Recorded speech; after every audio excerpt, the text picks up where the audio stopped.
Hey YouTubers, welcome back to Desert Have a Garden. I am in my kitchen today and I am going to be processing some of the Sugar Rush sweet peach peppers that in a previous video I showed you we were harvesting. So these peppers are in abundance right now. We have tons of them all over the bush and I have harvested many. I will show you here. So I have many of these peppers ready to be processed. And for this recipe today, we aren't going to use nearly that many. So you don't need that many peppers in order to make this recipe. What the recipe is Lacto fermented hot pepper sauce. And you can use mild peppers or hot peppers to do this, and the hot peppers can be wherever on the heat spectrum that you prefer. So these peppers, I believe, have spiced up a little bit since my previous video. At that time they were closer to the heat of a jalapeno perhaps, but now I think they have escalated. So our sun is shining here and the temperatures are rising. We're over 100 degrees each day now and the peppers are getting spicier. So some of the things that we'll need, the supplies, in order to make this recipe I'll go over first. And this recipe does take a few days to make, so I'll be popping back in and out of the video in order to show you those different steps. But to get started, we will need just 1 cup of purified water. This is actually distilled, but it doesn't matter as long as you have purified water. You don't want to use tap water or something that may have chlorine in it because it will kill the good bacteria that we're trying to promote here. You will need your peppers. You only need 1 cup of sliced peppers, so this is way more than necessary, but 1 cup of peppers. You'll need a jar to put it in. So these little canning jars work great. If you're making more, just increase the recipe and have more jars or a larger jar. You'll need a saucepan in order to heat the water and salt mixture, which brings us to needing salt. You'll just need some sea salt. I like to use real salt. It has extra minerals in it. Something to stir with. Simply a ½ tablespoon measuring spoon. You'll need 2 cloves of garlic. Those will be chopped. And something that's optional are gloves. I will be wearing these while I slice the peppers, partially because I don't want to get it in my eyes. I do wear contacts, and so at the end of the day that spicy residue will get in my eyes and I don't want that, but it's just an extra precaution if you want to wear gloves while you're slicing. So let's go ahead and get started. First things first is to get our brine started. So I'm going to pour in 1 cup of water in our saucepan. And remember, this is not tap water that may have chlorine in it, so either use purified or distilled water or some other way of filtering. So there's 1 cup of water, and then 1/2 tablespoon of salt. Use a sea salt for this. And you can see that in this real salt, you can see the additional minerals and things in it. And then this we will bring to a boil. And while we're doing that, we will go ahead and get the peppers sliced and the garlic chopped.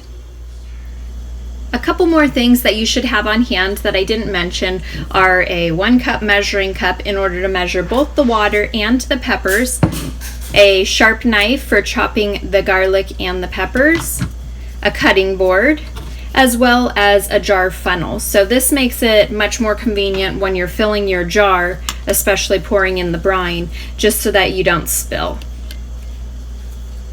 Let's get started with chopping 2 cloves of garlic. And I do have my gloves on, so I won't get that spicy pepper juice on my fingers. You may ask why I'm doing a lacto fermented hot sauce instead of one that's typically boiled and heated. Well, there's been a lot of research, especially recently, that indicates the importance of our gut health to our overall health.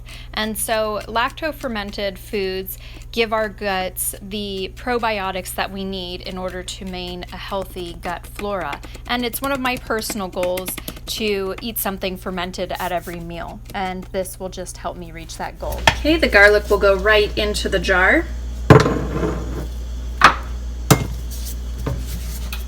Using the dull side of the knife, I scoop it in.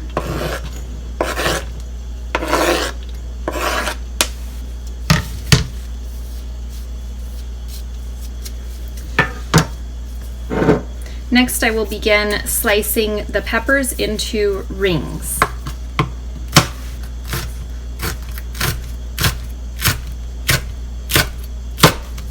And depending on how hot you want it, you can include some seeds, no seeds, or lots of seeds.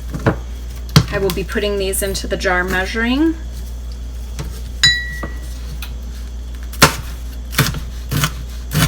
How you chop these is not terribly important because ultimately this will be blended at the end of the process.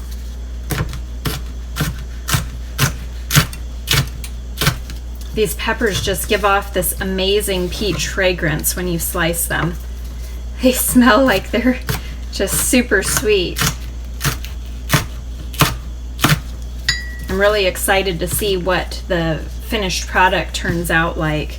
It's going to be really exciting to have a hot pepper that also includes the peach flavor and that sweet aftertaste with it.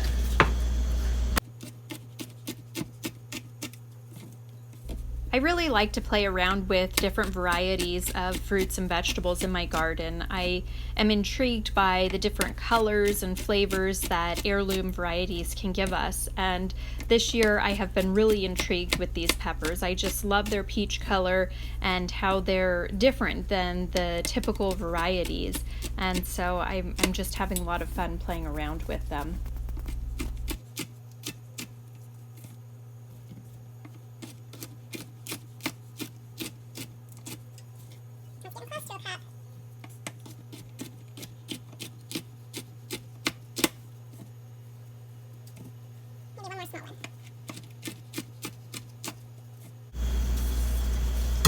Okay, we have our 1 cup of sliced peppers here, and looking, that's 3, 6, 9, 12, 14 peppers approximately. We'll pour these right into our jar.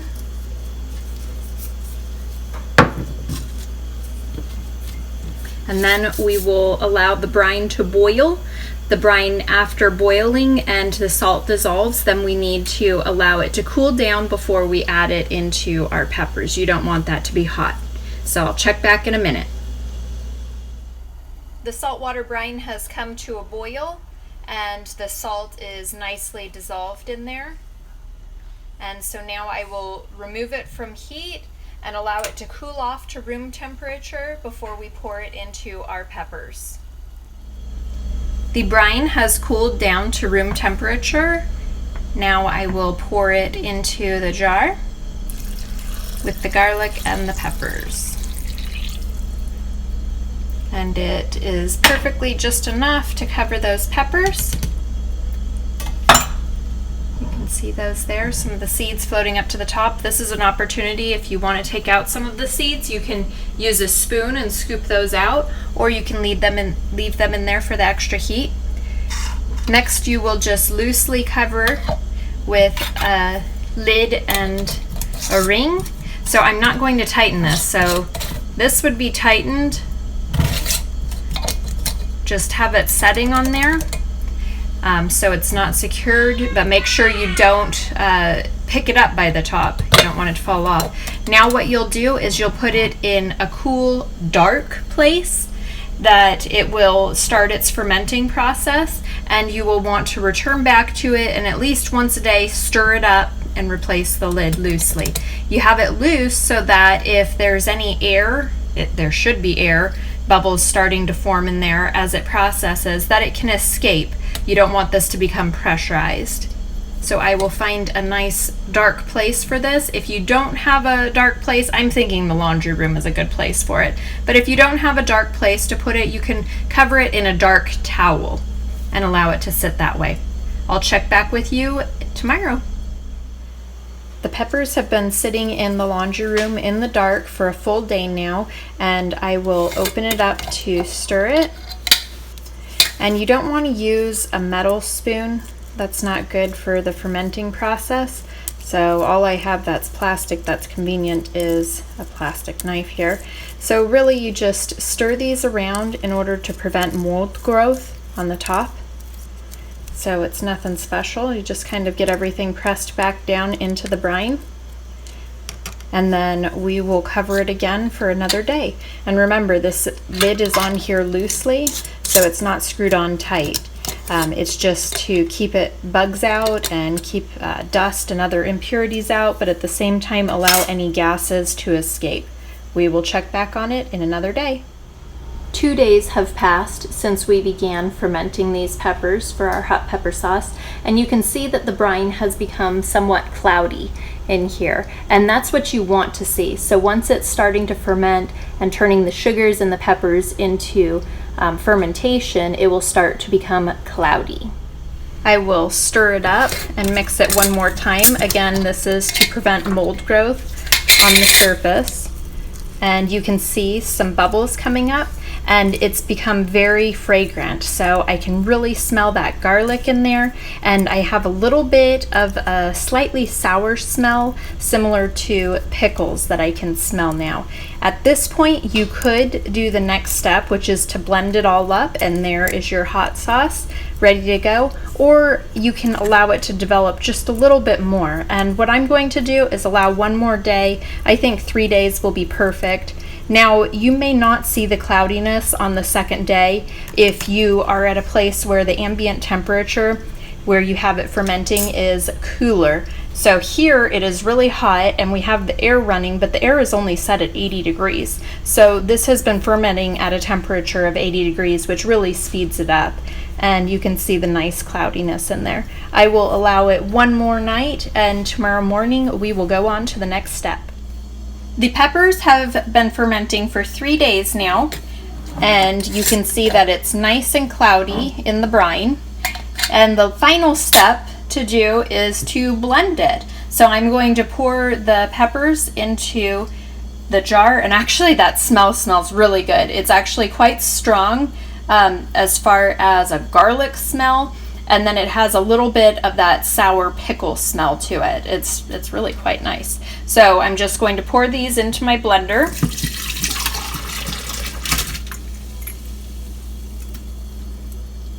All of that garlicky goodness in there, and then we will puree it in the blender.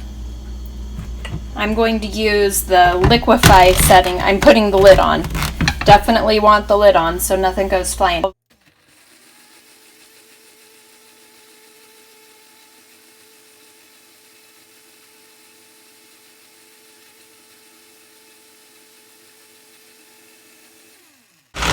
You can see it is very bubbly and frothy. That's all of the action from the lactobacteria in there. And I think I'm going to do it again because I still see some seeds and other chunks in there. Because this is a hot sauce, you want it to be able to pour very easily. So let's give it another go.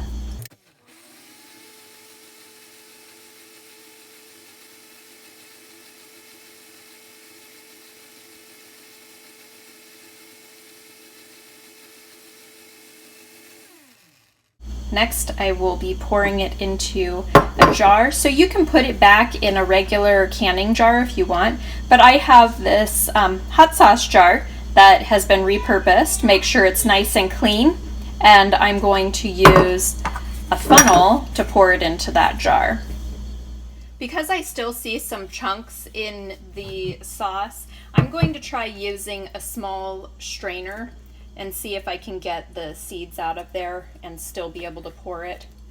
We will see. This is pretty tricky with only 2 hands because this is a small jar with a small base. Let's see.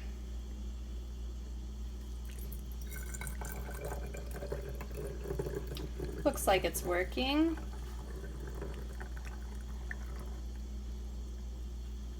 Look at that pretty peach color. And look at all those bubbles. This is alive. It's going to be really good.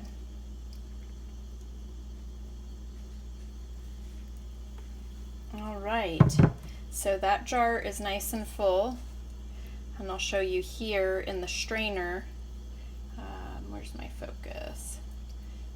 In the strainer you can see some solids are there, and so that won't be in the liquidy part.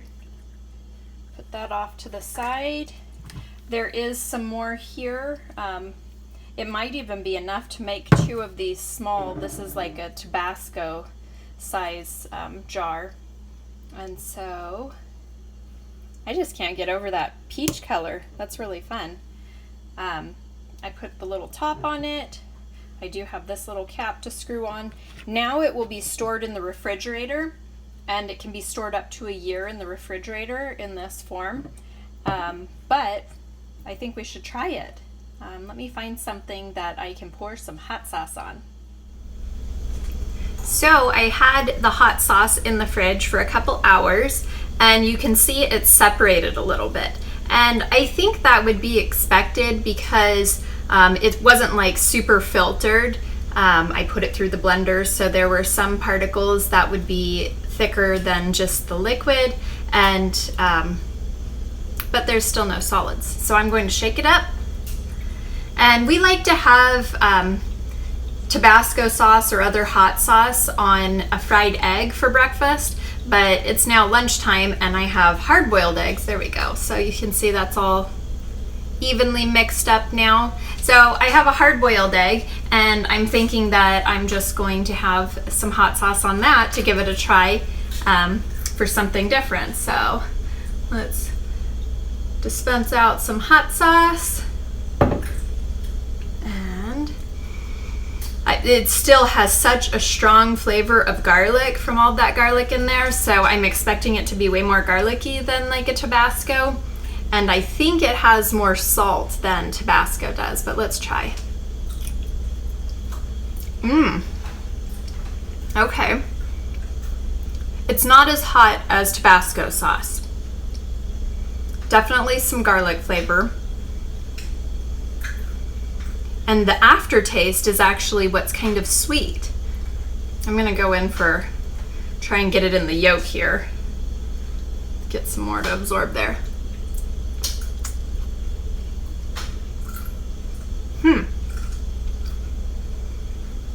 That's pretty good. I really like that. So it's not like a lot of peach flavor as we got when we just ate the peppers fresh. So I'm not really picking that up, and actually in the smell I can't really smell the peach anymore. The garlic's so overpowering. But there is a little hint of sweetness at the end. So that's pretty interesting. Let's try one more here.